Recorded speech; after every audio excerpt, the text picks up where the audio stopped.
for 5 minutes.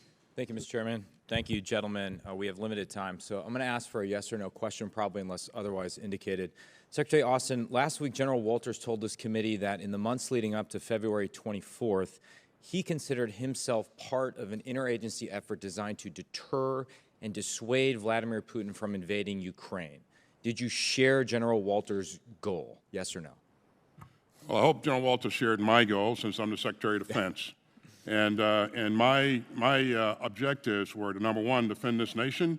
Number two, make sure that we did everything possible to unify and defend NATO if required. Number three, flow security force assistance to Ukraine. And then number four, manage escalation. So the goal was not to deter Putin from invading Ukraine? I've just laid out what my goals were, and certainly— Which did not include deterring Putin from invading Ukraine, unless I missed it.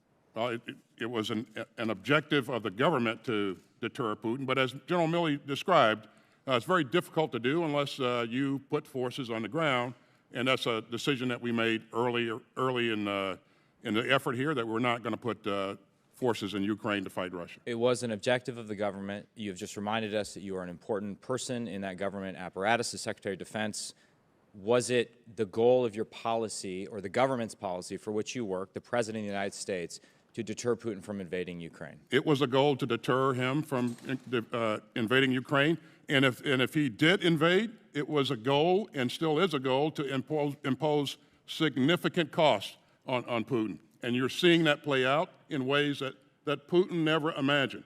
And you're seeing the Ukrainians resist Putin in incredible ways, because we provided them some capability to do that, but also because they have the grit and the determination to fight to defend their country. Totally agree with the grit and determination they've shown, which is remarkable. So the goal was to deter Putin. We did not achieve that goal. Putin invaded anyway on February 24th. Do you share the assessment General Milley gave a little bit ago, that perhaps Putin was simply undeterrable, and therefore our campaign of deterrence was bound to fail? I do not believe that our campaign has failed. This is still in progress. And got it with respect and there's to a price to be paid by Putin for what he's done. Got it. But we failed to deter Putin from invading Ukraine. I'm interested in whether you think there's anything we could have done, looking back, hindsight's 2020, in the months leading up to February 24th, to successfully deter him from invading Ukraine. And perhaps there isn't. I don't know. I'm just curious to get your opinion on it. As General Milley pointed out, if we put forces into Ukraine to fight Putin, this would be a different story. But we made a decision that we weren't going to do that, and we made a decision for the right reason, and I support those decisions. So I think that's actually a very important point, that perhaps if we had put hard power, American hard power, in the path of Putin, that would have been the only thing that could have deterred him. I guess what I mentioned, does that same analysis hold true with respect to Taiwan? Would putting American forces on Taiwan increase or decrease the likelihood that Xi Jinping would attempt an invasion? Hypothetical. I think that it's not advisable to make direct comparisons between Ukraine and Taiwan. These are two completely different scenarios, two different theaters, and so. So do you think then that what has happened in Ukraine is not connected, has not impacted Xi's calculus with respect to Taiwan?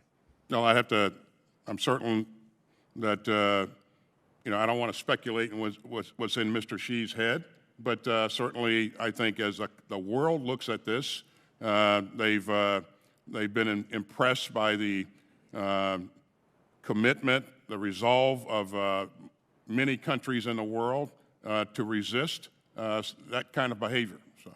Would it be too far to characterize your view as the commitment and resolve on display by the Ukrainians and our NATO allies has made an invasion of Taiwan less likely than it was likely than it was on February 23rd? Is the commitment of the people of Taiwan?